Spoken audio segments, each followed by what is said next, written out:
Hello, good afternoon. Welcome to LVS Perspectives number 61, The Power of Sleep. And wow, I think we all know the power of sleep and what it feels like to get a good night's sleep. And we all know what it feels like not to get a good night's sleep as adults and also with our children as well.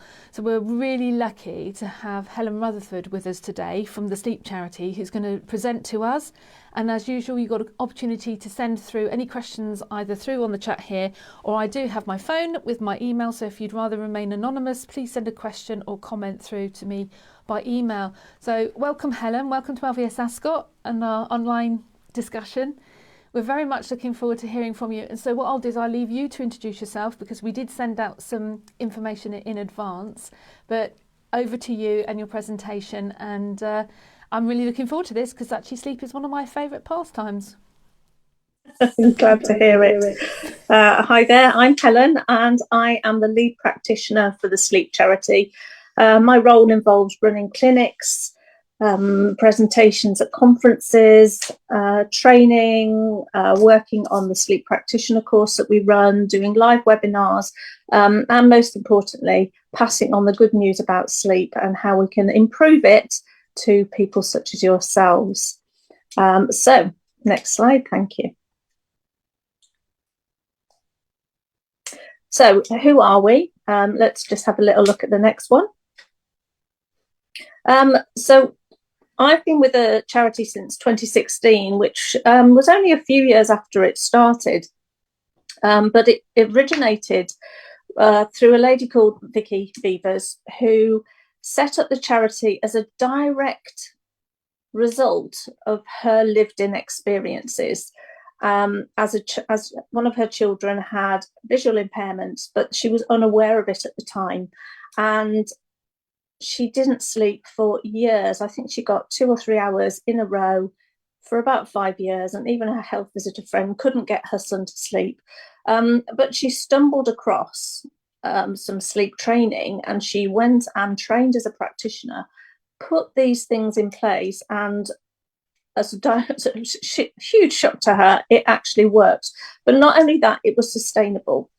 And what she wanted was for parents to have somewhere to go because there was no sleep support anywhere at that particular time. She set up this little charity in her garage. I remember visiting her there. And I thought she was busy then. But now, in 2023, we are a multi-award winning charity. We cover the globe now. Things have gone online. Our sleep practitioner courses are filled with people from across the world.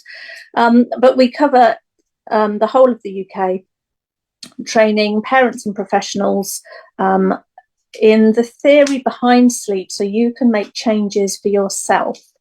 We won during lockdown the Queen's Award for Voluntary Service, and this is the highest accolade any charity can get. So we're hugely proud to be able to display this. And we win awards all the time. We're going to an award ceremony this Christmas. We're combining it with our Christmas party, so it'll be posh frocks and dicky bows, and hopefully we'll come away with some more bling. Next one, please. So we aim to support families using a behavioural and cognitive approach. Now, this, we're non-pharmacological. There's no blame attached to what you're doing to get your children to sleep. We've all done it. I'm a mum of 4 children. I have slept in my child's cot. It is really hard to sneak out of a cot without waking your baby up, but I've done it. So we do what we do because sleep is so powerful. The need for sleep can be so powerful. And we will do anything we can to get our children to sleep, so therefore we can get to sleep.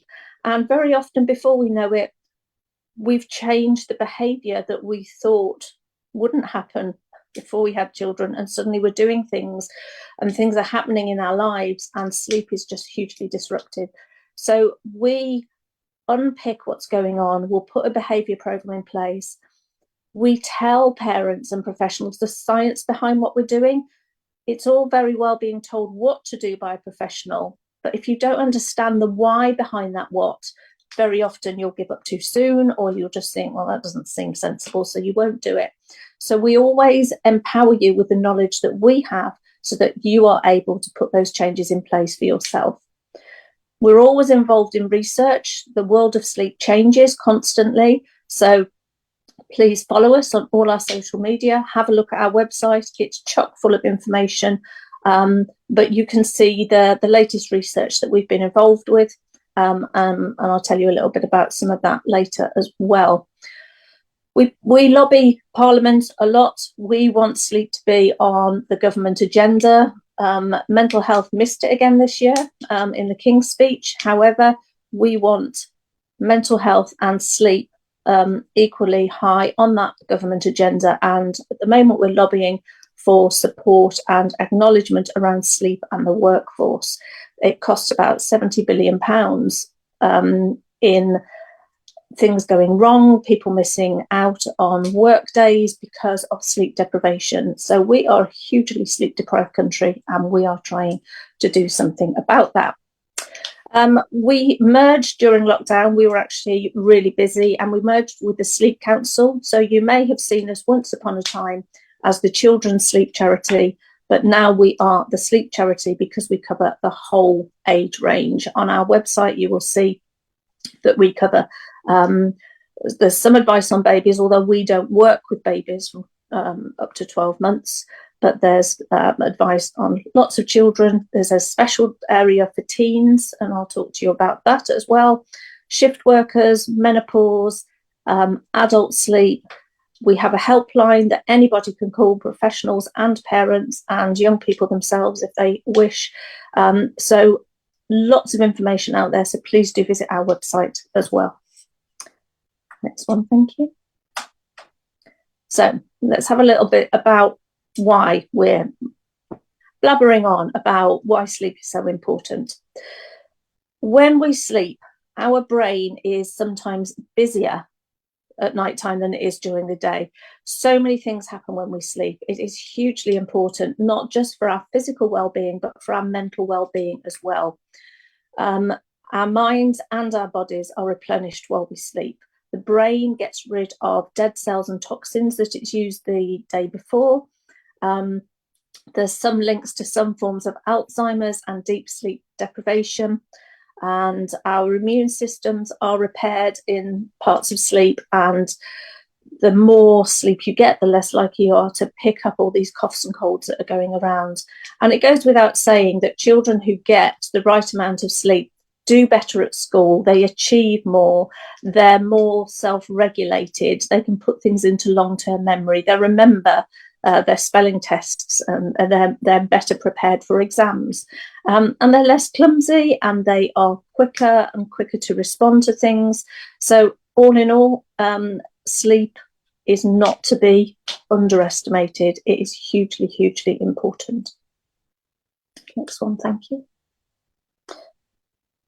What do we see if we don't get enough sleep?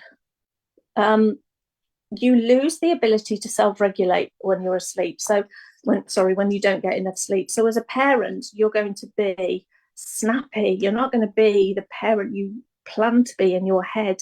Little things are really going to set you off. And it's the same for our children. They struggle to regulate. So they may get into more arguments with friends. They may start misbehaving in the classroom, whereas you know that's not really them. You might see that they get more detentions, or they're having time out more often. We know that it's hugely important for brain development. We know that it's hugely important for consolidating information that you've learned, putting it into long-term memory. So things like learning are impacted because we're just not consolidating what we've learned the day before. One of the side effects of not sleeping is hyperactivity. So very often you get children going down the ADHD diagnosis route when actually what we're seeing is sleep deprivation hyperactivity. Their attendance starts to struggle. I've worked with many families where not only is the child very difficult to get up, they're late for school as a result of that, but the siblings are struggling as well because mum can't leave the house without the child, and so brothers and sisters are starting to become late for school. Parents become late for work, and even the most understanding head teacher or boss can be sympathetic for so long, but then things start to happen. We can't sustain that. We have to get children into school. We have to turn up at work and do our fair share. And it goes without saying that performance is going to be affected. You're not going to be the best person you can be if you're not getting enough sleep. So at any one time, 40% of children are going to have a sleep issue at some point in their lives. The minute you add special needs into the mix, this goes up to between 80 and 90%. It depends on what articles you read. Now, I think it's probably over 80%.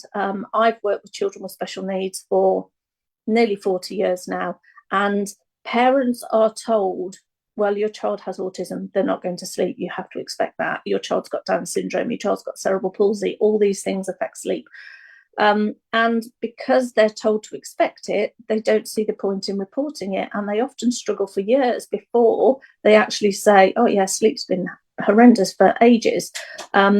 We would like to be sort of tier 1, tier 2 intervention, but very often we end up becoming involved when a family is at crisis, and that's really, really sad. 40% of adults are affected by sleep issues. As I said, we are a sleep deprived country. We're going to have a look at some of the common sleep issues in a minute and unpick them. If you have adolescents in the house, sometimes you're not aware that they've got a sleep issue. We go to bed very often before our adolescents because they are sleepy later than we are as adults. We don't put our teens to bed anymore. They put themselves to bed. And very often they don't report to parents that there's a sleep issue.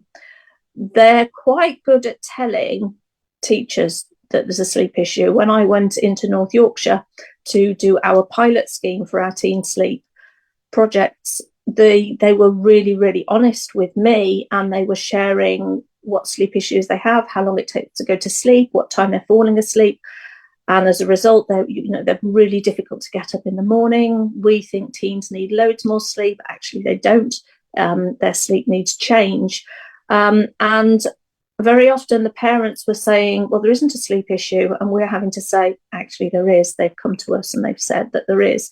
And what we also found is that they weren't able to sort the sleep issues out by themselves. They needed a parent to step in as a parent and help them through it. Really, really hard for a teen to put the phones down, stop the gaming, put a program in place, be strict with themselves, make changes, monitor those changes, make the subtle adjustments that we need to make over time. So when we have discovered an adolescent with a sleep issue, we really need parents to help us sort that out with them. Thank you. Next one. So let's have a look at actually what happens when we go to sleep.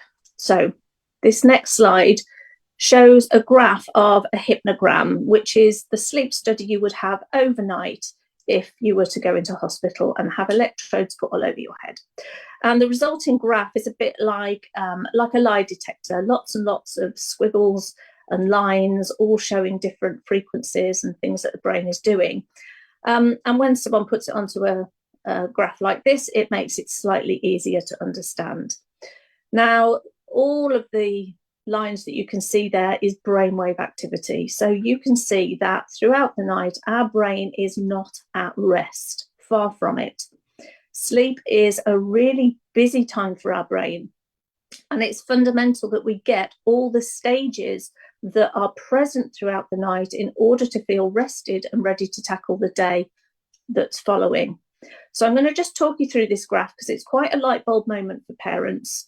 And it's just really interesting. And if you can sort of remember this, and you can find information on the web, you can look on our website, but it's worth sharing this with your young people as well, because it lowers anxiety very often because they realize what happens to them during sleep and they're less anxious about being awake in the night as a result. So the left-hand line where it says awake, REM, N1, 2, and 3. So it goes without saying that when we get into bed, we are awake. And then we would drift off in an ideal world into level 1, non-REM sleep. Now, REM sleep is rapid eye movement. It's where you see the eyelids fluttering because the eyes are moving underneath. Often called the dream sleep because this is where most of our dreams take place. Now, that's that dark blue highlighted line that stands just under the awake section, just across, just slightly under those spindles there. So we don't have a huge amount of REM sleep compared to the rest of our sleep, but that REM sleep is hugely important for self-regulation, for perspective, for emotions, and for feeling fully rested. The non-REM level 1 is probably, some of you might be in it now, it's where you're sitting will be probably quite comfy, you might be warm, you might have had a cup of tea, and you might start drifting off. And you know it's happening, you're fighting against it. It's a conscious phase of sleep, and if you got up and walked around, you'd be able to override it. But sometimes it's really hard to keep those eyes open. That's your non-REM level 1. Level 2 is a slightly deeper phase, but it's still quite light. Now, a good analogy here is dad after Christmas dinner. I'm talking about my dad, of course. No other dads are like this, I'm sure. So he's had his dinner, he's had his pudding, he's had his chats, he's noticed it's time to tidy up, so he disappears into the lounge, puts BBC Two on, and before you know it, he's definitely asleep on the sofa. Now, we know he's asleep because A, he's probably snoring. You will have seen that his breathing rate has slowed. You can see his muscles are relaxed by the way he's sitting. You would notice, if you were able to, that his blood pressure had dropped and his heart rate had lowered. So the body is preparing itself for that level 3. However, when the children have been freed from tidying up, they run into the lounge, switch over to Harry Potter on the other side, and the first thing dad says is, I was watching that. No, you weren't. You were definitely asleep. So level 2 sleep is an environmentally aware stage of sleep. It's a light sleep. Now, if you look at the second half of that graph, this person at the bottom, you can see, slept for 8 hours here. The second half of the night is mostly spent in level 2 or above.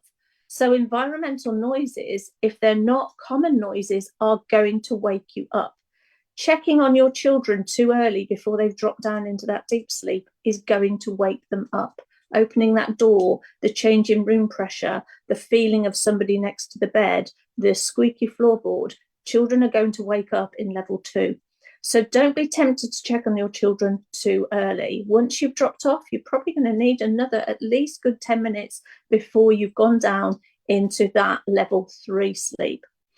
Now, this is really, really deep sleep. We're really hard to wake up from here. So once your child has reached deep sleep, you can probably put the Hoover on, have a party, switch the light on, and they would stay asleep.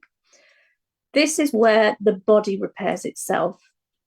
It's where we make hormones. So things like the hormones that we make for feeling hungry and feeling satisfied, these get produced at the wrong levels. So going on a diet when you're sleep deprived is a really bad idea because you're always going to feel hungry and you're never going to feel full. The growth hormone is released here.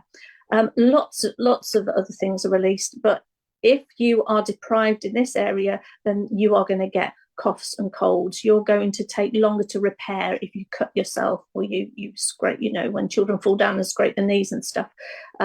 So this is the really important part for physical well-being.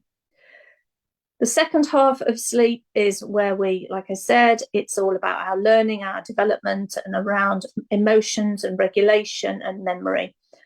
So as you can see, just getting a few hours sleep and thinking you'll be okay isn't enough for you to go through all the cycles.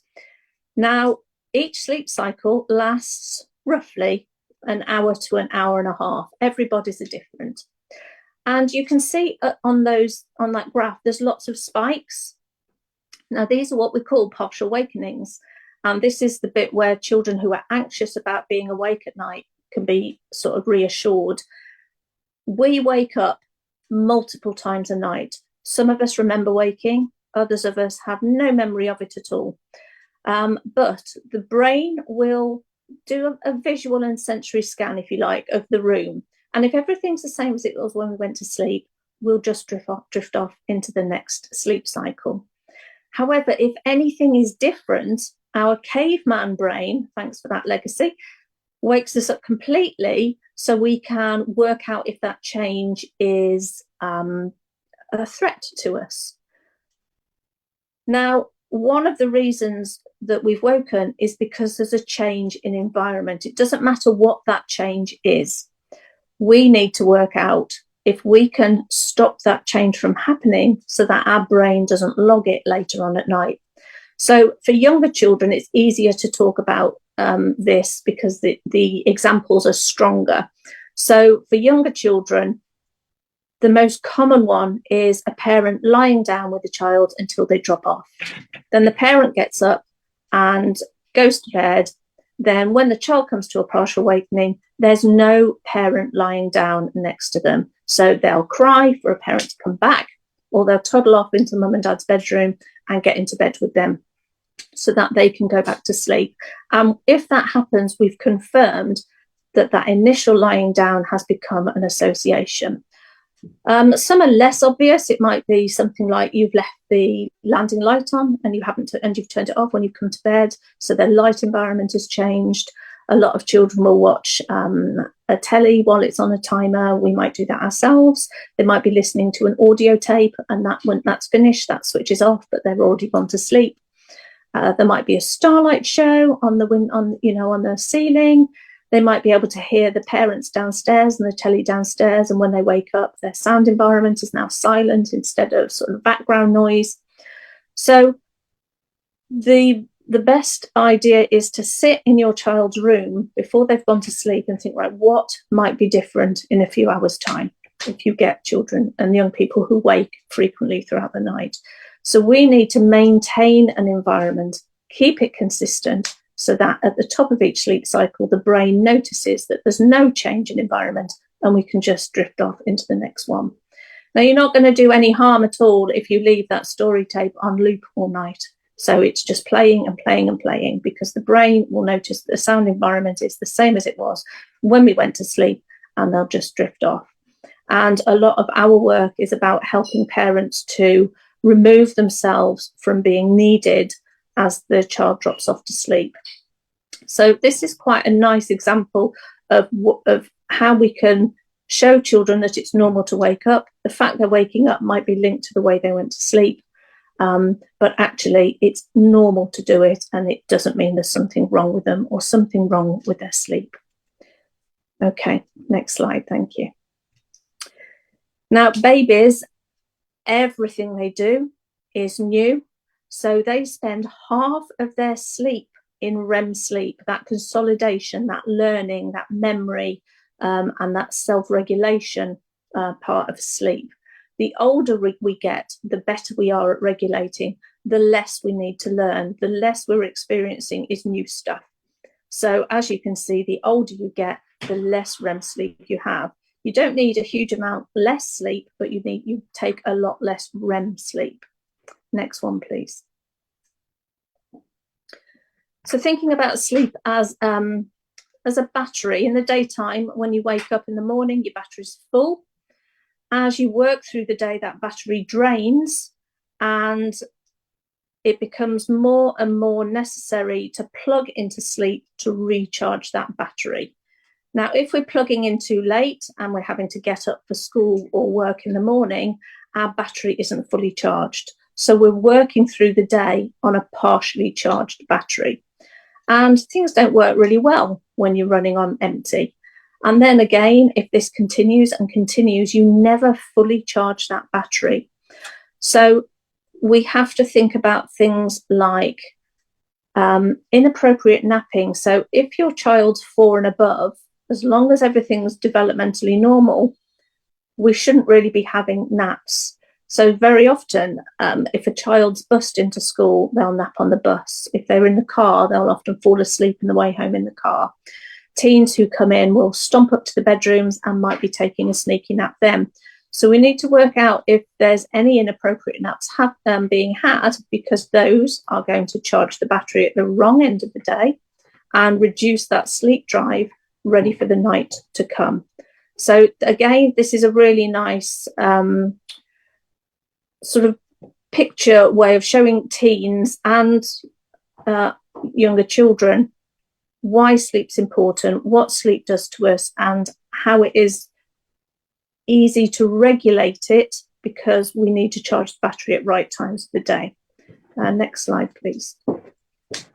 So our body clock is actually 24 hours and 11 minutes long each day, and we only live in a 24-hour time cycle. So every day we're having to reset our body clocks by 11 minutes.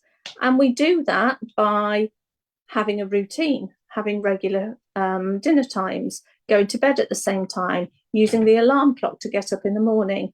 There's light and dark, which we adapt to as the seasons change.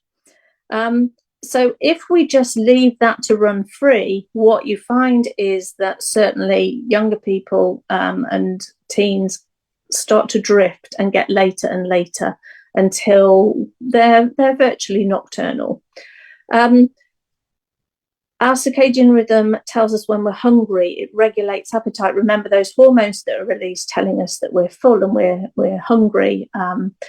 We need alarm clocks. We need the light and the dark, and we have to have everything nice and routine in order to keep that circadian rhythm ticking along nicely, because remember, we're adapting it all the time. And when we've got a circadian rhythm disorder, we have to work really hard in really pinning down that routine so we can change the body clock until it becomes more socially acceptable or age appropriate for the individual. Next slide, please. Melatonin is the hormone that we make to make us feel sleepy.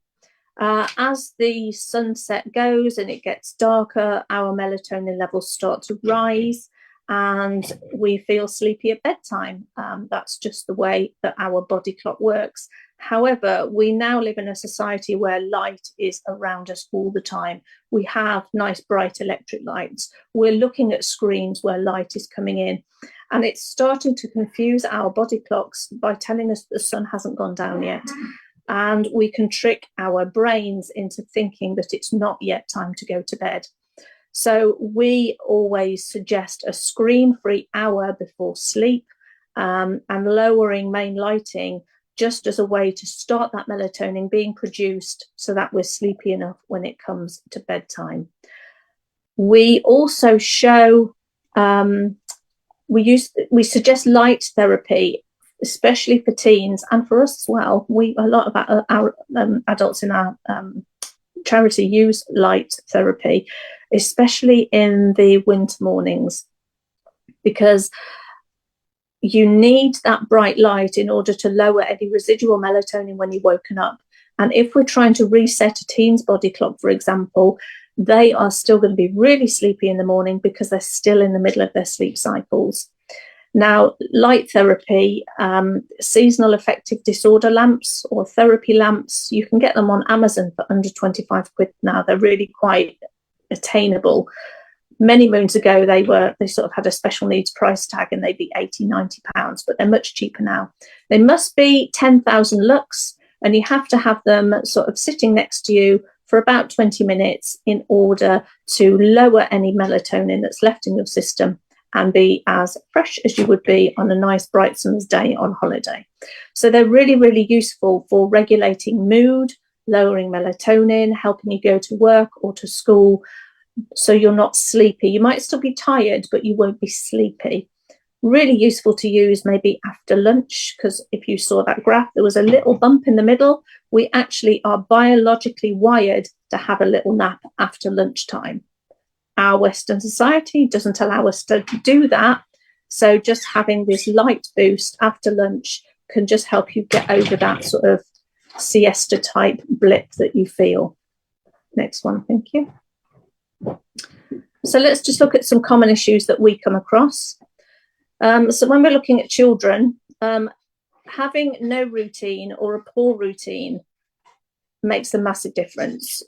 a child without a routine that is fit for purpose. And sometimes we will come across a family who have a fantastic routine, everything that I would suggest, but it's at the wrong time for the child. So we might just adjust the time that that routine is taking place in. An ability to self-settle, as you looked by that chart, if you can't settle yourself, by default, you are going to be waking up in the middle of the night, because you are likely to have developed an association. A lot of our children struggle with anxiety, and we need to work out if it's anxiety causing the sleep issue, in which case we need to tackle the anxiety, or if it's a sleep issue that is exacerbating anxiety, and then we focus on the sleep problem. If a child's hungry or thirsty, they are not going to be ready for sleep. So we always put a snack in and a drink before we go to bed, just so that we're giving some slow release carbohydrate and a sleepy food. And these foods contain melatonin and or tryptophan. So one of the reasons Dad fell asleep after Christmas dinner is because he'd had turkey, which is full of tryptophan, and mixed it with his roast potato, which is his slow release carbohydrate. An hour later, it helps you feel relaxed, which then helps you make melatonin. So the foods that we recommend are sleepy foods. You can find a whole list of them on the internet.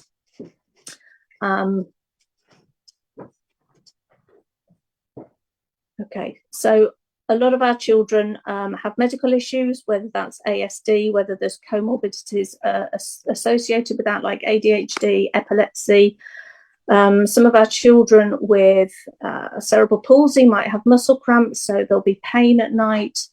There's lots of reasons why medical issues will impact on sleep. And again, we have to look at how we're managing those at night and whether there's something that we can do to change our behaviour or the timings of those interventions. So, for example, peg feeding at night, we need to assess whether we're giving them because it's medically necessary or whether those nighttime feeds have just become convenient. And very often they are for convenience. We wouldn't have our main meal at night, and we're expecting our children to process foods at night as well. So again, just looking at that. And if they have medical issues at night time and they have carers in, looking at the carers' behaviour, because sometimes a carer doing nighttime has their lunch in the middle of the night, and if they're eating crisps or reading a book, again, that's not conducive to sleep. So looking at adult behaviour through the night when there's medical interventions needed is really important. How many of us ask our children if the bed is comfortable? Not many. Just because you like a nice soft mattress doesn't mean your child does, and vice versa. So just making sure that any discomfort is addressed or at least explored. A huge amount of my work is done around sensory issues. So many children on the spectrum will have sensory issues that they're tackling by day.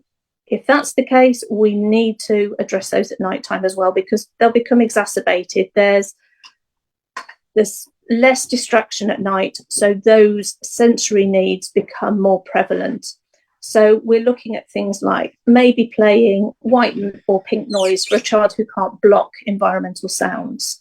We might be looking at putting blankets rolled up under the bed, under the sheet, so the child's lying between them, and using either compression or weighted blankets just before they drop off to sleep to give that proprioceptive feedback. It might be that you have to play some frequency for children who can't switch their minds off. So maybe some delta wave music, or maybe some background noise, just so that there's something going on all night long. So when they wake up, they focus on that rather than the thoughts in their head. Screens before bed, potentially affecting melatonin production. So we try and give an hour free before bed. Overstimulation can be due to screens, because although they might have their night lights on, they're still interacting. What they're looking at will be exciting and keeping their cognitive brain working, and that's what we need to dial down. Huge issue with teens, I know. But we need to try and get teens on board, and there's ways we can do that in order to help them put the screens away before bedtime. Exercise is another way of being overstimulated. Sending children out on the trampoline to get rid of excess energy 20 minutes before bed is potentially going to rev up that vestibular system, which will stop them going to sleep. So no exercise, physical exertion 2 hours before bed. A walk around the block is fine. That swimming lesson after school, spot on. Football practice, spot on. But not within that 2 hours before sleep. What they eat is hugely going to impact. So heavy meals just before bed that take ages to digest, so fatty meals, can stop children going to sleep. Caffeine, where caffeine is hidden, so giving them a hot chocolate has a caffeine and a sugar boost. A lot of children now have access, even though we don't allow it, to energy drinks, and these are so full of caffeine it's quite frightening, and that has a 4 to 6 hour half-life. So whatever caffeine you've had, 4 to 6 hours later, half of that is still in your system, which is why we suggest you sort of have your last caffeinated drink with your lunch, and then hopefully that will all be gone by the time you get into bed. That's if you're caffeine sensitive. Some people aren't, other people are hugely sensitive, but only you will know if that affects you or not. Obviously, children who are wetting the bed or teething or ill are going to need tending to, but it can impact. So looking at if they are developmentally, if it's developmentally appropriate that they should go through the night and there's no other medical reasons, why might that be? Things like having blackcurrant juice, we know that's a bladder irritant, so removing that from their diet sort of from lunchtime onwards. Making sure they're well hydrated during the day, because that will raise levels of vasopressin, which is a hormone that stops you making urine at night time. And if you are dehydrated, that level drops, which means you don't have enough to see you through the night. And if you're young, you're not going to get up and go to the toilet. You're more likely to wet the bed. I have spoken about inappropriate napping. We've talked about sleep associations, those things that we need throughout the night that happen at the beginning of night before we go to sleep. Sleep needs might have changed. Teens need to go to bed later. They biologically make hormones, the hormone melatonin later, but we'll have a look at teens in a second. They might be too hot, they might be too cold. We need a nice cool bedroom to sleep in, but our bedding and our bedclothes might need to be warm enough to counteract that. Primary sleep disorders are very, very common. So restless leg syndrome, sleep onset delay, bruxism, sleepwalking, sleep talking, lots of sleep disorders. So that's obviously going to impact. And melatonin levels, whether we're not allowing the opportunity to make melatonin naturally, which is what we do when we put our routines in place, or whether they are a small cohort of children, usually those with ADHD, ASD, sometimes they don't make melatonin at the right time or at the right levels. So that can have an impact. The next one, please.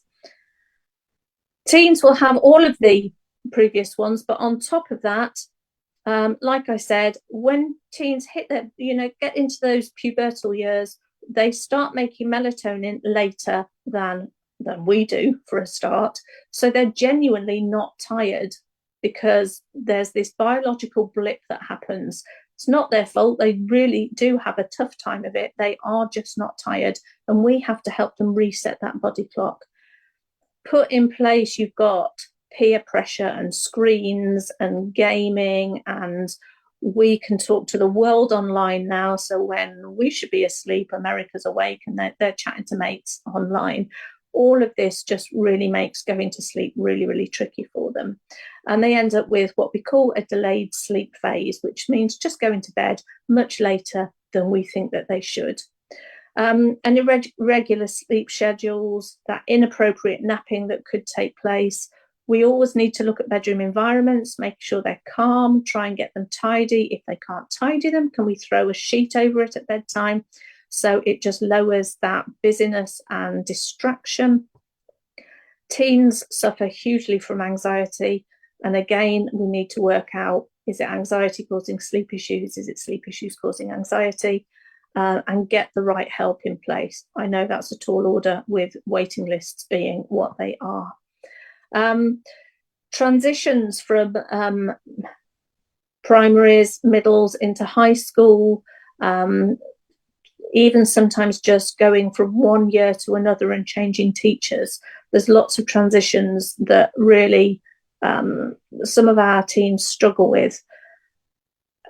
Our young people very often are impulsive. They don't think things through, might start using caffeine to stay awake, maybe playing with alcohol and drugs as well. And when you're sleep deprived, that just makes you even less likely to think things through and to think about consequences. So our teens are actually quite vulnerable, especially if they're sleep deprived. And we could probably, between all of us, just fill that 3 times over with other issues. Next one, please. So let's just run through a few tips and strategies before we see if there's any questions from you all. Next one, thank you. Parents often say, well, how much sleep do I need? How much sleep does my child need? That's a really difficult question. And this chart just shows you how flexible those needs are. I quite like it, because just this week I had a child who said, my GP said I needed 9 hours sleep. Well, that's an average. They would have looked at a chart and said, oh yes, you need about 9 hours sleep. And that's taken as gospel very often. But if you look, there's 3 or 4 hours of average needs within an age range. And then those light blue lines are sort of outside of the bell curve, if you like. These are unusual, but still potentially acceptable. So most people need roughly where they are on those blue lines. So let's just look at, 6 to 13-year-olds. They need between 9 and 12 hours sleep. Some of them might need 7, some of them might need 13, but roughly 9 to 12 hours sleep if you're 6 to 13 years. So it's a real broad spectrum. So please don't get hung up on specific sleep needs. The best way for me when I measure sleep needs is I work backwards. What time do we have to get them up for school? Right. How are they getting up? Do you have to drag them out by their ears? Are they still sleepwalking to school? And as we start to build sleep at the beginning of the night, when do they start getting up with ease, or they're awake before you actually go in to wake them? They might not be bright and cheerful, but you know that they've come to the top of the sleep cycle and they're waking up naturally. That's when you found their sleep need, and that will be different for everybody. Next one, thank you. Looking at realistic expectations. One example, I've got a client at the moment whose child is waking up at 9 o'clock. They're homeschooled, so this isn't an issue for them, but the parents are struggling with the fact that this child isn't asleep until 11:30 at night. But actually, when you look at that child's sleep needs, they're getting the sleep that they need. So realistically, if you're happy with them getting up at 9 o'clock, they are going to go to sleep at that time, because that's where their sleep clock is and their sleep needs are being met. If you want them to go to bed earlier, then very slowly we have to start shifting everything back, which means waking them up earlier in the morning. So it's finding out, is there actually a sleep issue, or is it a parental expectation that's unrealistic? And if it is, this is why we teach the science behind what we're doing, so that parents understand why we're asking them to make the changes that we're asking. Okay, sleep diaries is something that we use all the time. You can get a huge amount of information from a sleep diary. We ask parents to fill them out for a couple of weeks before we work with them, so that we can see any trends, we can see if there's any inappropriate napping, we can look at their ages and what average sleep needs they should be getting, we can be looking at associations, we can look at nighttime wakings, We can work out the amount of sleep they're getting. So sleep diaries are hugely important, and they can also help if you think things aren't changing. A sleep diary can show you improvements that are being made over time, because it looks very different when you're in the middle of it and you're emotionally embroiled in what you're doing. Sometimes a sleep diary can show you, actually, look, we're asleep half an hour earlier than we were 3 weeks ago. And that's quite a significant change. Sleep changes don't happen overnight. We can work with families for up to 3 months in our clinics. It's very rare for it to be fixed within a week. It takes time. Changes need to be made slowly and at a pace that the body clock can cope with. So parents who just want a quick fix are going to be quite disappointed. But a sleep diary can help you work out how much progress you're making. Next one, thank you. So think about what it is that's causing the issue. Look back at those common sleep issues, think about what it might be, and then you can put the right strategy in place. Having exercise during the day really helps with sleep at night time, but remember, we don't want that exercise really vigorous within 2 hours of going to sleep. Make sure you get up at the same time every morning when you're doing a sleep program. The body doesn't know the difference between a Sunday and a Wednesday. We need to set that body clock rigidly at both ends of the day. So your wake up time is just as important as your going to sleep time. Put a routine in place, and we start initially, if your child's not going to sleep till 11 at night and they're really difficult to wake up in the morning, that's where we start. We start the routine at 10. We do some wind down activities, and we plan that routine to get into bed for about 10:45, get that established, and then we start bringing it back by 15 minutes every time they sleep. Within 15 to 20 minutes for a few nights in a row. We'll then start it at 9:45 instead of 10. And then again, a few nights in a row, and then we'll start it at 9:30 instead of 9:45. So nice and slowly, bringing it back until it's at a more age-appropriate time. Making sure that bedroom environment is cool, it's calm, and it's consistent. Remember, for those partial awakenings. And having that screen-free hour before bed will really help with melatonin production. Thank you. Next one. So the hour before bed or sleep, not when you think they should go to bed, but that hour before sleep, lowered lights for melatonin production, offer that supper to stop that hunger and give that slow release carbohydrate time to eliminate that I'm hungry, I'm thirsty scenario. No more screens, hand-eye coordination activities, and these are things like threading, knitting, Meccano, Lego, Airfix models, stuff that you do with your hands. Doing that for about half an hour, up for a nice warm bath or shower, into bed, let them read for 10 minutes, read them a story, and then tell them it's sleep time. And once you've done that, that's it. No more coming out. If you have to sit outside the room, that's absolutely fine. As soon as you hear them coming out, you go back into bed, use the sleep phrase. It stops you having an argument. It's sleep time. It's sleep time. It's sleep time. You could do that 50 times if you're training a child to sleep by themselves. But the message you're giving is, whenever you need me, whenever you get anxious, I'm there. But I'm not going to engage with you because it's sleep time. So they know that you're there whenever they need you, but you're not the reward. So over time, they stop needing you to come in because they understand that you are there if they need you. So there's no cry out or control crying. That's totally unnecessary. This is a much gentler approach, gives the right messages, is nice and kind, but it just takes a little bit longer because we don't leave them to just cry out and sort themselves out. I think that's probably it. If there's any questions, this is a good time to ask. Thank you, Helen. It's so interesting. And do you know what? I really wish that I'd heard this when I was a young mum.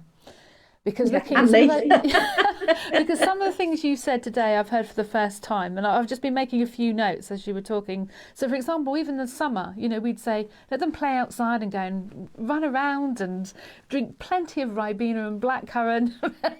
and It's seen as a summer drink, isn't it? And on reflection, it was the worst thing that we could possibly have done. Okay. And I think when you're younger and you're a young parent as well, and when you have a baby, you just feel constantly exhausted, don't you? The sleep deprivation that you get as well. Which is why there is no blame. We do what we need to do. Any tips about that for new parents as well? I mean, I know we're not talking about rearing babies as such, but anything there? Any tips at all? Yeah, I mean, we don't sleep train babies because sleep needs to change so much in that first 12 months. They are designed to wake up through the night. They're designed to be fed through the night. But if we put the good practice in, so when you're with your baby, you don't take them downstairs, you don't turn the light on, you feed them, but you feed them quietly. You make sure there's a difference between day and night, not just in the environment, but in the way you interact as well. So difference between day and night, much less interaction when you're putting an intervention in place like feeding or changing, and keeping bedtimes calm. Keep that routine. That routine is so important, but so is adapting to it, because sleep needs change. They change quite frequently. So you might need to adapt, keep the routine the same, but adapt the timings to it. Put it all aside when they're teething or they're poorly. They need you to be the parent that you are. You need to give them attention, kisses and cuddles, and talk to them. But when that's over, kick it back in again. Also, expect sleep regressions. So these can last 2 to 6 weeks, and you don't know what they are at the time. You think, well, that used to work, but it doesn't work anymore. Don't be tempted to start putting in associations like lying down next to them or giving them a drink halfway through the night. Just keep it going, because when they come out of the other side of it, and it's always retrospective, I'm afraid you can't predict it, you'll find that they will have learnt new words or picked up a new physical skill or made a cognitive development. So they're usually linked to a growth in development in some way, but it very often affects sleep. But it just lasts a couple of weeks and then they're back into it again. But keeping that routine consistent is what's going to help them settle back into it. And this is where parents start to put little habits in that then become associations, and we need to break them a few years down the line. And it's so easy, isn't it, as well, especially when you're sleep deprived yourself. And the other one is, I know, working in school, when we were through school as well, so very young children, I remember those days when you constantly feel tired, when your children are up really, really early in the morning. And then you'd say, well, one day they were not going to get up early in the morning. And I think with mine, it probably clicked around the ages of 10 or 11 when suddenly you think, they're still asleep, and then it gets to mid-morning before they're awake. Now, is that because they're staying away, this is probably a bit of a daft question, staying awake longer? Or is that another growth period there? Is that another shift in sleep pattern? No, it's a bit of a myth that they need more sleep. What is happening is they're making melatonin later. So they're possibly, even though you might have put them to bed and you think they're asleep, they're potentially just lying there waiting to be sleepy enough to drift off if they're not sneaking their phones in. This is my children. I used to make them put the phones outside the bedroom in a basket on charge. And the one day I knocked the basket over and one of the charging cables came out, and I turned the phone case over and there was no phone in the phone case. So they plugged the charger into the phone case, but there was no phone in there. So just make sure they're not sneaking phones into the bedrooms, because that will keep them up later. I'm sure you've done, I call it doom scrolling, where you just go on Instagram and you just flick through, and before you know it, an hour's gone. You think, oh, where's that hour gone? So just making sure they don't have the access to things like that. And yes, potentially what's happened is they've just made the melatonin later, so they're going to sleep much later, so they're not quite ready to get up in the morning, and they catch up. But remember, if you catch up and you sleep in, your sleep drive for the night to come has depleted, so you're going to go to bed later, so it becomes a vicious circle. So we really don't want them sleeping in at the weekends. We need to keep that sleep drive building, and in order to build the sleep drive, they need to get up at the right time. But it will mean that we can start resetting that melatonin production, because they'll be tired because we haven't allowed that drift. And I think, from an adult perspective as well, and I know with people that I work with, we all get those nights where for no rhyme nor reason, we're awake at 2 a.m, 3 a.m, and that's it. What's the advice there? Because, sometimes I've done that and I've just laid there looking at the clock all night. Is that a good thing to do? Is there... Yeah, and I'll tell you, even as a sleep practitioner, the other night I didn't get to sleep till 5 a.m. We all have bad nights, and I think we need to allow ourselves to have those. We're not robots. We're not, not yet. We're not AI yet. We will have difficult nights. Some people have one good night, one bad night. It's up to you to kind of keep a note of what happens. Now, if these bad nights are one-offs, or they only happen every few months, then just put it down to being a bad night. You keep your routine going, make it a good routine, give yourself a good wind down, give yourself a shower or bath before bedtime, keep that going, keep a regular wake up time, keep your distractions minimum. As adults, we do take our phones up to bed, and ideally we shouldn't be. But if you're not interacting on your phone and you can drop asleep to your phone, then maybe make sure it's dim, it's low, and you're just scrolling rather than interacting. But ideally, we shouldn't be distracting ourselves with our phones. But if you've woken up and you absolutely cannot get to sleep, the general advice is try and get out of bed, because you'd need to have an association with bed and sleep. So for those people who really struggle, and when we are changing body clocks, so when I said if that child's not asleep till 11, we don't start a routine till 10. What we do is we're removing that fight, and we can do this for ourselves. So if you know that you're going to get into bed and you're going to toss and turn because you don't fall asleep till 3, don't go to bed till 2:45. You can change it over time slowly, but remove that association with getting into bed and tossing and turning, or reading, or being frustrated, or get out of bed if you can't drop off. If you're tired and you get into bed and then suddenly you're ping wide awake, get out again, go and read, go and do a jigsaw, go make yourself a milky drink. But try and re-establish that link between getting into bed and going to sleep.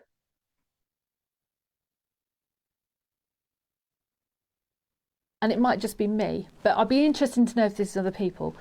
Sometimes when you're sleeping, you've gone to sleep and you jerk, and I think you either go into sleep or it wakes you up. What is that? Okay, don't be alarmed by that. It's what we call a clunky gear change. In order to go to sleep, and I know some people who have to actually go through this before they can drop off to go to sleep, our brain and our body has to be in alignment and calm. So sometimes our brain is asleep, but our body hasn't caught up, or vice versa. And that's that kind of clunky, jerking feeling that you get. So it's just your body and your brain coming into alignment, and then you can drift off to sleep. It doesn't often happen more than once. And once it's happened, you're kind of in tune again. But it's just a bit of a clunk. I'm actually glad, I feel quite relieved that you've told me that, because I was starting to think it was just me. Helen, thank you so much for your time today. It's been really fascinating, and sleep is so important. I know. I've just realised how much information I've just vomited at you. It is, and we all need to hear it, because sometimes we think there's common sense in there, but it's not. I've learnt things today, and my children are well in their 20s now, so I go home and I will preach to them about how they should be sleeping. But you might have to show them this, because if you preach, it doesn't. It's not real. Well, it's the same with anything, isn't it? Yeah. But thank you so much. Have a lovely weekend, and thank you very much from all of us at LVS Ascot. Thank you. Thank you very much.